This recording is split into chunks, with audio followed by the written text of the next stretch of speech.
Okay, so ready to start. Namo tassa bhagavato arahato samma sambuddhassa. Namo tassa bhagavato arahato samma sambuddhassa. Namo tassa bhagavato arahato samma sambuddhassa. Today is October 6th, 2012. Okay, good morning, everybody.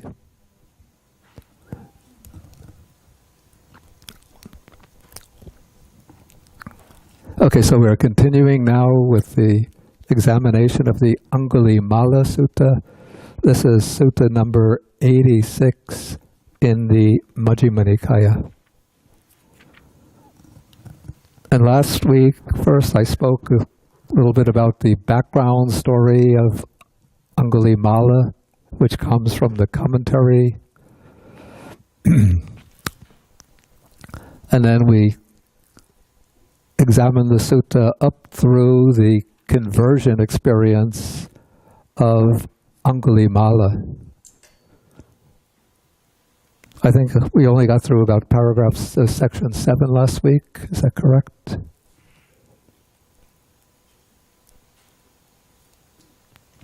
Okay, so now we're continuing from section 8 in the sutta. So at this point, the Buddha has gone out to meet Angulimala in the forest, and by means of a feat of supernormal power, he has first bewildered Angulimala and then transformed him. So that Angulimala, after hearing the Buddha's teaching on non-harming other living beings, he's thrown away all of his weapons, and he's vowed to give up killing and harming living beings. And then he bows down to the Buddha's, at the Buddha's feet, and then he requests the Buddha to give him ordination as a monk. And then the Buddha addresses him with the words, "Come, Bhikkhu," which means that with those words, Angulimala becomes a monk. And so then the Buddha returns from the great forest, or the Jalani forest. He comes back to Savatthi, to Jeta's grove, with Angulimala accompanying him. And so then they are living together at Jeta's grove. Okay, now we come to paragraph 8. And now a great crowd of people, or great crowds of people have been gathering at the gates of King Pasenadi's palace, and they're crying out, "Oh, your Majesty, you have this terrible serial killer, Angulimala, in your realm, who's going around murderous, bloody-handed, merciless to living beings, and he's obliterating whole villages, towns, and districts of their people. He kills the people, and he cuts off their fingers, and he strings the finger bones together as a garland and wears it around his neck." So that's why he's called Angulimala. As I explained last week, it means one who wears a garland of fingers. And so the people petition the king and say, "Your Majesty, you have to put him down. You have to capture him and kill him or imprison him." Okay, so then one day, King Pasenadi sets out from Savatthi with 500 cavalry. 500 is always used to indicate a large number. And for some reason, they come first to Jeta's grove to see the Buddha. maybe he wants to get the blessings of the Buddha before going to attack Angulimala. Okay, and so he comes up to the boundary of the park, then he walks the rest of the way, probably accompanied by several of his cavalrymen. He comes up to the Buddha, and he pays homage to the Buddha, and the Buddha sees him with this great army sort of waiting outside the bounds of the monastery, and probably with, a battalion, a group of soldiers accompanying him. So the Buddha asked the king, what is going on here, O king? Is King Sania Bimbisara, that's the king of Magadha, the powerful neighboring state, attacking you? Or the Lichavis of Vaisali? The Lichavis, they were a republic to the south of the state of Kosala, or some other hostile king. And then King Pasenadi explains that it's none of these kings or other states that are about to attack him, but he explains that in his realm there's this terrible murderer named Angulimala, who's always killing people and forming a garland from their fingers. Then there was actually a mistranslation here. The last sentence in paragraph 10, do you have in your edition, I shall never be able to put him down? It should actually read, I shall put him down, Venerable Sir. Okay, so King Pasenadi, with this, he declares that he is on the way to enter into the great forest and to search for Angulimala with all of his soldiers, to capture him and either kill him or imprison him.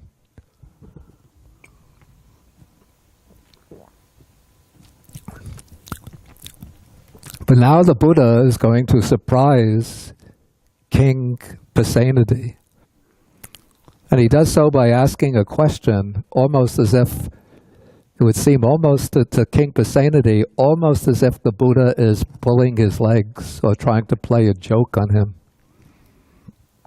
The Buddha says, Great King, suppose you were to see that Angulimala had shaved off his hair and his beard, had put on the ochre robes, and had gone forth from the home life into homelessness.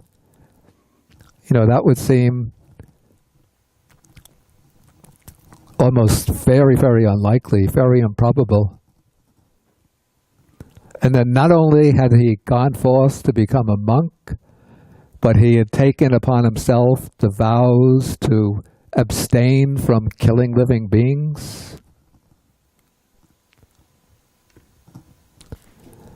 from taking what is not given, from stealing, from false speech, that he's eating only one meal a day, and that he is celibate, observing brahmacharya or celibacy, virtuous, and of good character. So this is sort of laid out as a hypothetical, just so the Buddha can ask, how would you treat him if you were to see Angulimala in such a condition? And then King Pasenadi replies that he would treat him just in the same way as he would treat any other venerable monk. He says, Bhante, I would pay homage to him, and I would rise up for him if he comes into a room, and I would invite him to a seat, and then I would offer him to accept new robes, to accept an offering of alms food. I would have a dwelling place constructed for him. I could offer him any medicines he might need. And then he says, or I could certainly arrange for him lawful guarding, defense, and protection. Because normally the king wouldn't offer that to another monk, but in the case of Angulimala, the king would think that other people would be ready to come and catch him and kill him. So Angulimala might need a special protecting guards around him. But then the king says, in a sense, he says to the Buddha, of course that's a ridiculous idea. That terrible killer who's so evil, so bloody-handed, how could he ever be so virtuous and restrain himself by such rigorous precepts? Okay, at the time it said that the Venerable Angulimala was sitting not far from the Buddha. And so then the Buddha extends his right arm, I guess certainly in the direction of Angulimala, so that the king's attention, his head turns in the direction of the Buddha's hand. And the Buddha says to King Pasenadi, "Great king, do you see that monk sitting there? That's Angulimala." And first, probably the king went through a moment of utter disbelief. But then when he looked again, he would have seen that, this was not like a small-size monk, but probably a big monk with strong arms, big chest, very powerful-looking face. So he sees him sitting there. And then when the idea occurs, perhaps that is Angulimala. He becomes frightened, alarmed, and terrified. If Angulimala is just killing people, here I am with just a few soldiers around me. Maybe Angulimala is going to come and get me. Is this working, or did it go out? Usually it gives a signal when the battery goes out.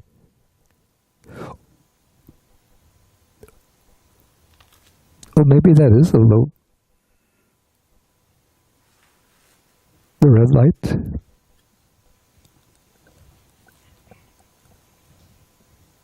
Oh yeah, usually it's green when it's normal, I think.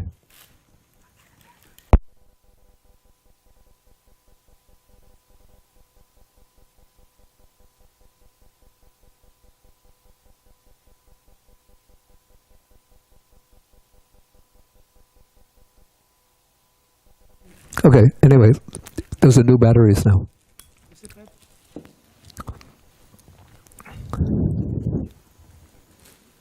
Testing.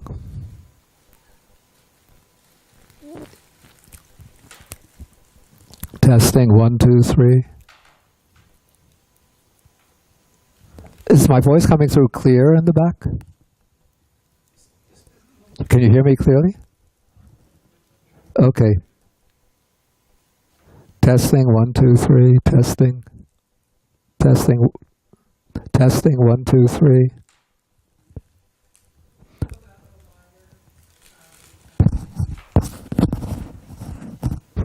Test, oops. Yeah, it's working. Perhaps it was something back here. Okay, bring it down. Okay. Okay, so the king is, frightened, terrified. And so then the Buddha reassures him. Probably the Buddha puts up his hand like this and says, "Do not be afraid, great king, do not be afraid. You have no reason to be afraid of Angulimala." Okay, when the Buddha speaks, then of course the king has full confidence in him. So the king calms down and all of his fear dissipates. And then the king goes over to Angulimala, and we have to remember that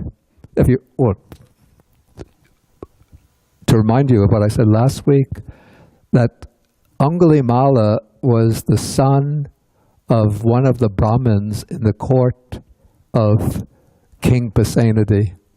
So King Pasenadi would have known Angulimala's father very well.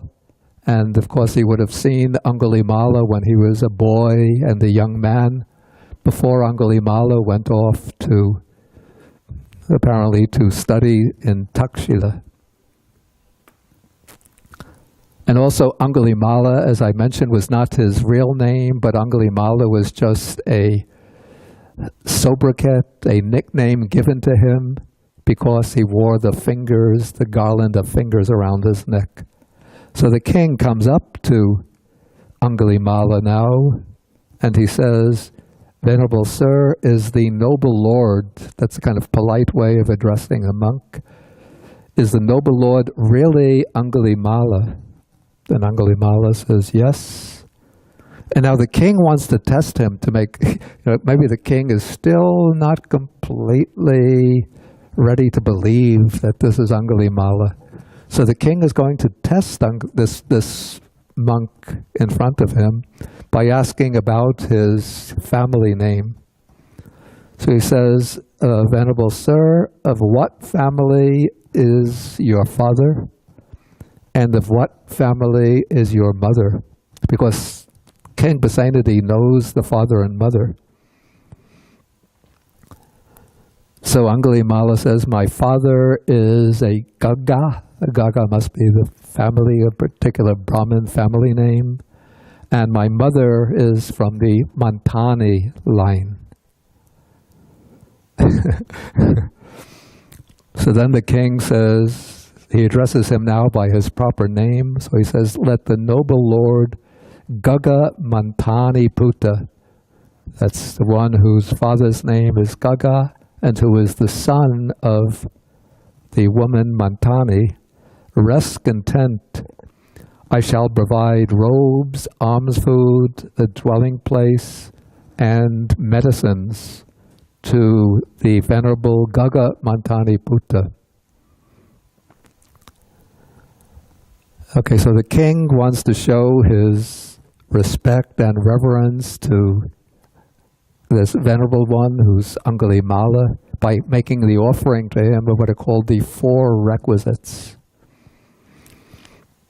But it's said that at the time, the Venerable Angulimala was a forest dweller, an alms food eater, I'll explain what each of these terms mean, a refuse rag wearer, and he restricted himself to 3 robes.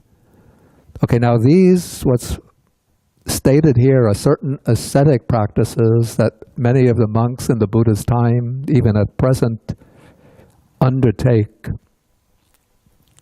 By being a forest dweller, it means that Angulimala doesn't dwell regularly within the boundaries of a town or a city, but he lives in a remote lodging someplace in the forest. Last week, and I think it was in the discussion period, Richard pointed out that there seems to be a little bit of a a little textual problem here, in that we get the impression that this whole incident is taking place almost very soon after Angulimala returned with the Buddha to Jeta's Grove. So if that is the case, that he didn't have any time to go off to become a forest dweller. He comes back with the Buddha, and they're living together in Jeta's Grove. And Jeta's Grove is just outside the city of Savatthi. So when did Angulimala get to be a forest dweller? Except when he was the murderer, then he was living in the forest. But it wouldn't make sense for him to be described as a forest dweller at that time. Perhaps there's actually a longer time interval here than the text suggests, so that after Angulimala returned with the Buddha to Jeta's Grove, he learned some of the basics, some of the basic Dharma teachings, some of the ways of the monk's life, and then maybe after a few weeks he went off to live in the forest. Then after a few months in the forest, he came back to Jeta's Grove, and just at that time, King Pasenadi was going out to catch him. But maybe there's just also maybe that's too neat an explanation, and maybe the real explanation is that the text is trying to build up the ascetic qualities of Angulimala to highlight the contrast between his earlier way of life as a vicious, brutal murderer and his present way of life, not simply as a monk, but as a monk who's observing very strict ascetic practices. Okay, so Angulimala, he's described as a forest dweller. Now, an alms food eater, in a sense, we always say that every food, all the food that a monk eats is considered alms food. So even when when I go up to the dining hall and then the food is put out on trays and I take it, and all of the monks and nuns take it, we still say that this is alms food because it's always offered to us. But in the strict sense, what is meant by an alms food eater is somebody who makes the vow not to accept any food that's brought to a temple or monastery and given to him, and doesn't accept invitations to go to houses to accept a meal, but rather he makes the vow to eat only the food that he collects in his alms bowl by going from door to door. And so if he goes on alms round and he gets a lot, as sometimes happens, then he'll bring it back to the monastery and share it with the other monks. If he gets a little, then he just makes good for the day with a little. So one just takes one's chances, because as one goes to different places on different days, things will balance out. Some days one will get a lot, some days a little, but generally one will get enough to support oneself.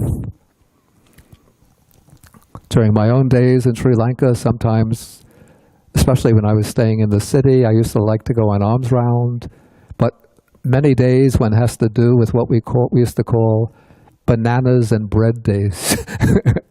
So people don't have any, are not expecting the monk to come on alms round, they don't have any food prepared. So one house will give a slice of bread, another house will give a few bananas, and then one just collects some bread and bananas and goes back to the monastery, and one subsists for the day on bread and bananas. I mean, it's a lot more than a lot of other people get each day. And then usually if you go to one area, the first day you get bread and bananas, but if you go there for the following 3 days and people are expecting you, then they'll have food prepared waiting for you when you come. So if you become a monk in Colombo, I could tell you the good streets.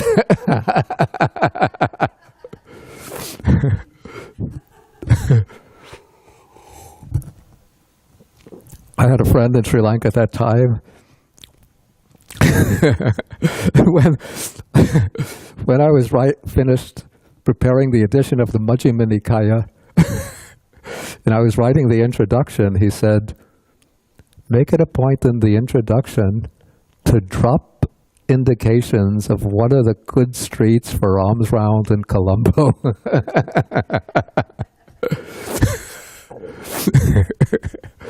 I said, I'll try to get that in, but I don't know how I'm going to do it.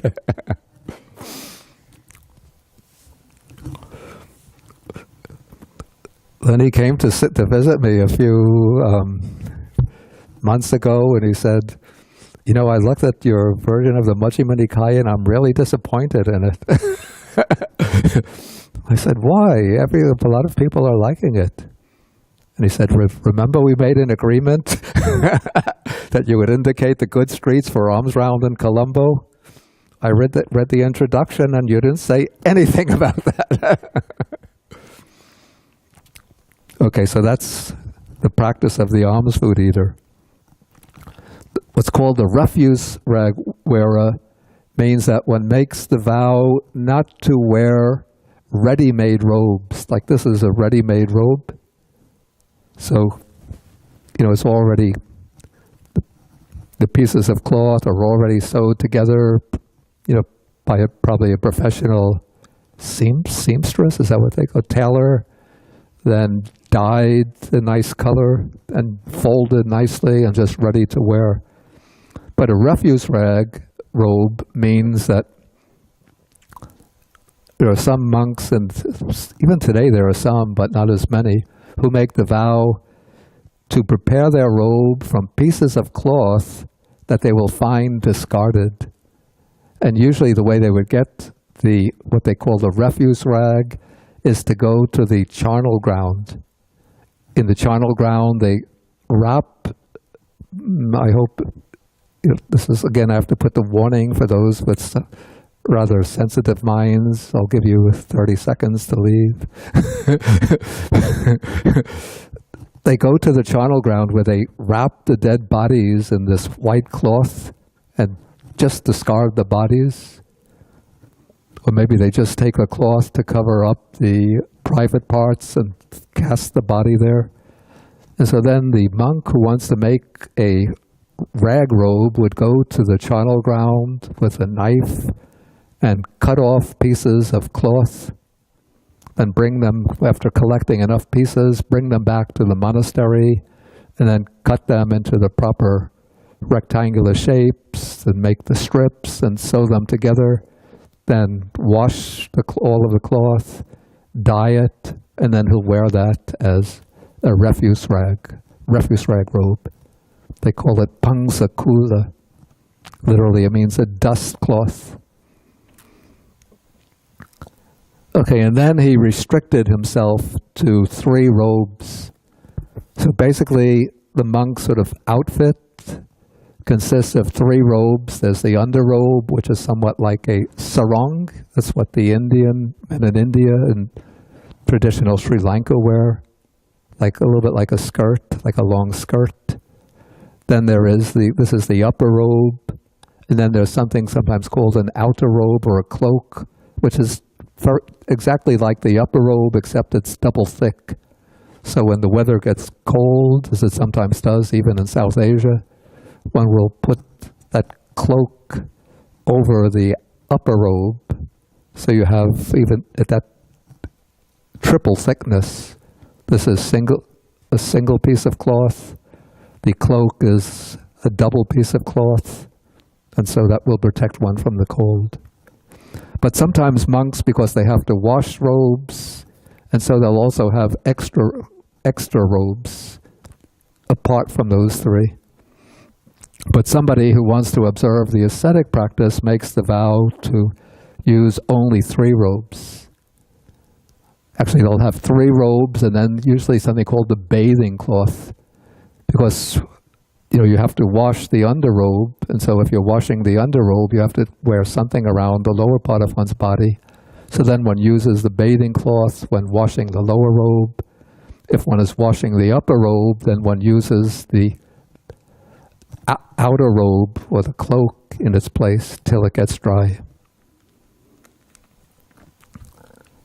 Okay, so coming back now, King Pasenadi has offered to provide all of these requisites to Angulimala, and Angulimala politely refuses and says, "Enough, great king, my 3 robes are complete," which means that he's refusing these offerings.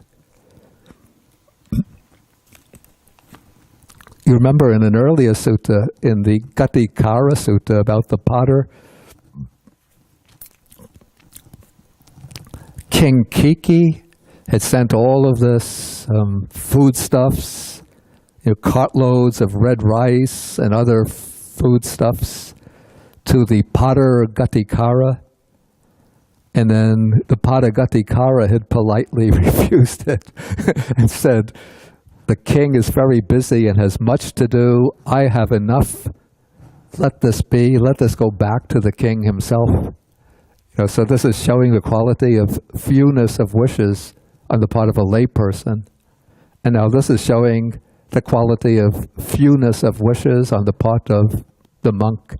He says, "Enough, great king. I already have everything I need. The 3 robes are complete. I'm getting my food on alms round. And I'm living in the forest, so I don't need a dwelling built for me." Okay, so now when King Pasenadi hears that, then he comes back to the Buddha, and then he says to the Buddha, It's wonderful, or it's amazing, Bhante. It's astounding, Bhante, how the Blessed One tames the untamed, brings peace to the unpeaceful, or makes the unpeaceful, the violent, become peaceful, and leads to Nibbana those who have not attained Nibbana. Actually, this is a kind of rather awkward translation from the Pali, which would say something like he extinguishes, or that's not so good. Maybe tranquilizes those who are untranquil, since that's the sort of root meaning of Nibbana. Then the king says, Bhante, I myself couldn't tame him with force and weapons, yet the Blessed One, the Buddha, has tamed him without using force or weapons. And then the standard way of sort of taking leave is to say, now, Venerable Sir, I have to depart. I'm busy and I have a lot of things to take care of. Okay, and then the Buddha permits the king to go, and then the king departs and goes back to the palace without making any attempt to capture Angulimala. Anybody have any questions or comments on this much?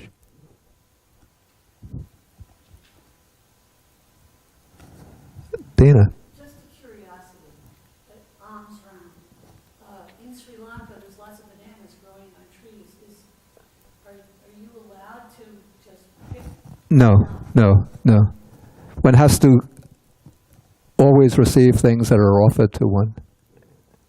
Even in the monastery, usually people will come to the will come bringing food to the monastery. And sometimes if food is left in the monastery, there will be like an attendant in the monastery who will take everything and then offer it to the monks. So one is not allowed to collect one's own food by picking it off trees or growing it, picking it out from the soil.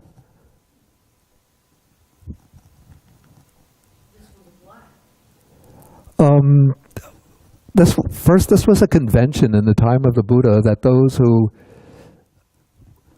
give up the household life, put themselves in a position of what they call living on faith or trust in the generosity of the householders.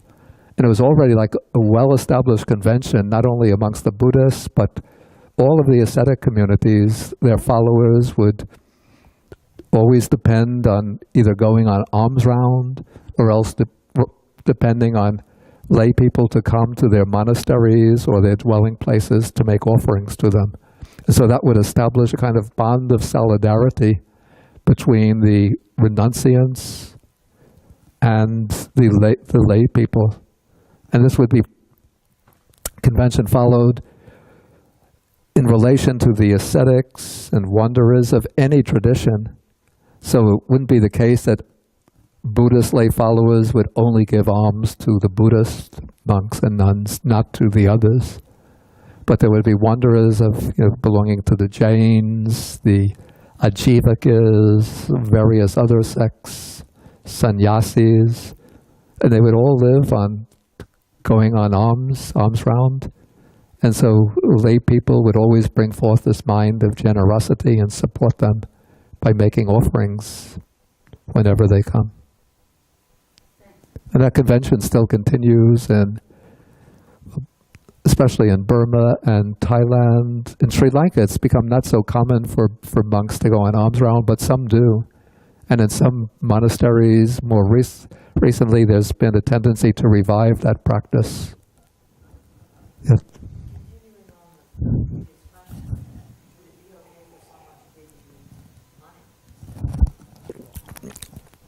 No. One is not supposed to receive money in place of alms food.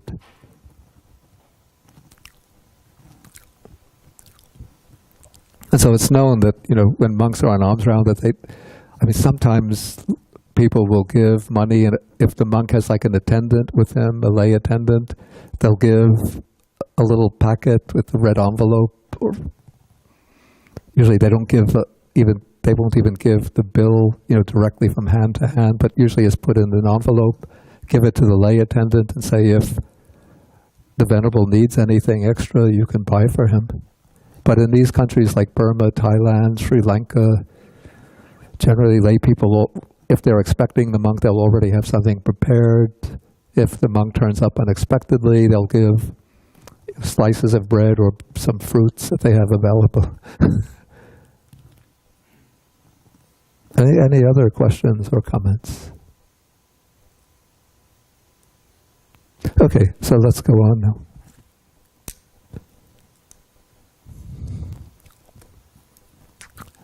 Okay, this is an important incident that is put in here in the sutta.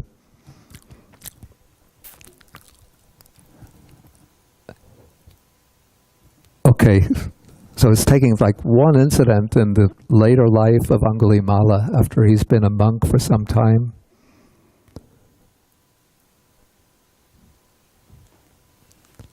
Okay, so one day in the morning, the Venerable Angulimala dressed and taking his bowl and outer robe, he went into Savatthi for alms.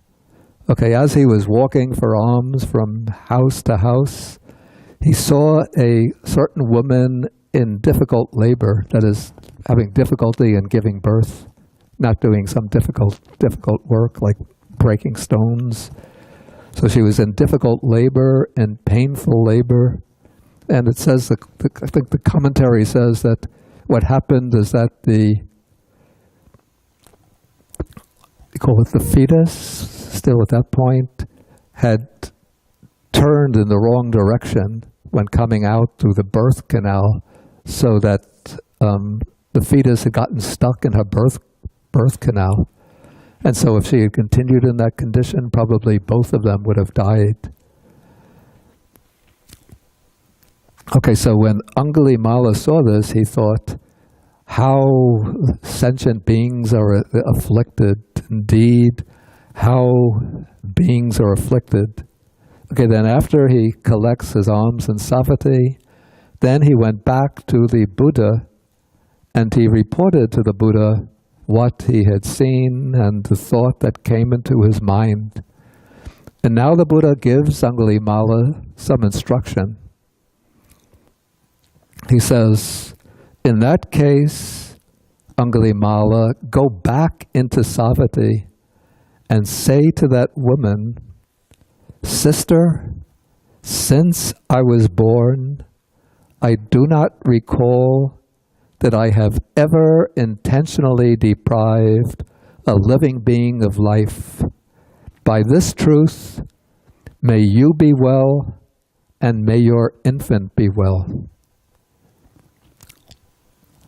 Now, when Angulimala heard that, he must have been surprised, assuming this is a historical incident, because Angulimala, his reputation was that of a vicious serial killer who had killed many, many people, according to the commentarial tradition, 999 people. And now he's being instructed by the Buddha to go back and say that I have never intentionally killed a living being. So Angulimala, this doubt grows up in his mind so that he has to even raise an objection to the Buddha, and he says, Bhante, in that case, wouldn't I be telling a deliberate lie? For I have intentionally deprived many living beings of life. So then the Buddha says to Angulimala, in that case, go into Savatthi and say to that woman, Sister, since I was born with a noble birth, Aryaya Jataya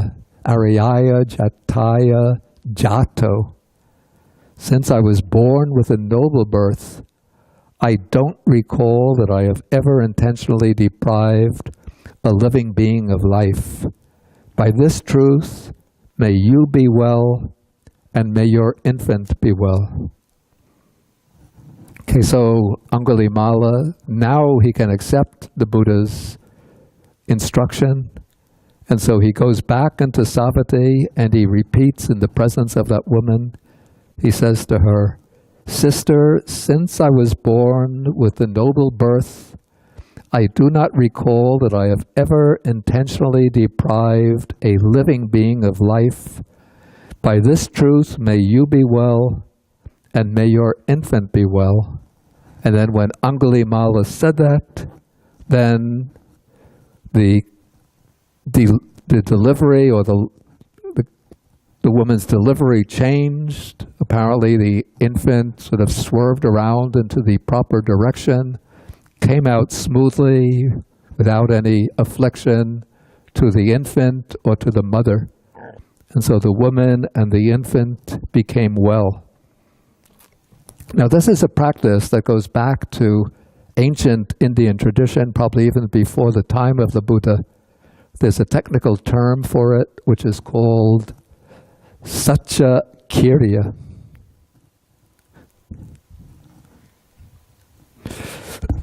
Oops.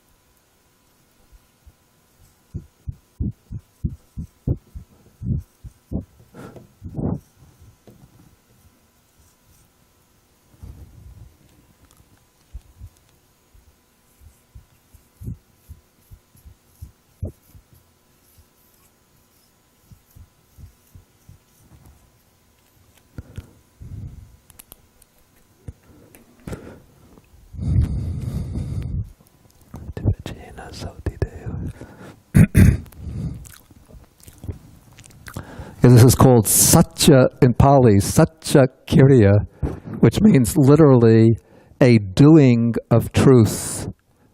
Or we can say, maybe translate it more freely, a declaration of truth. And it's related a bit to an expression that became well known even in English through the practice of Gandhi, Satyagraha. Satyagraha means grasping of truth or holding to truth. So I think Gandhi used that in relation to like the long fasts that he would undertake to bring down the British, or to the marches, the nonviolent marches. So one does something with the intention of it being an expression of one's truth. But the older Indian practice is that of making a declaration, which is a way of revealing one's innermost truth. And when one makes that declaration, it's supposed to set up a kind of mystical, almost magical, spiritual power which brings about the fulfillment of a benevolent wish. For example, there's one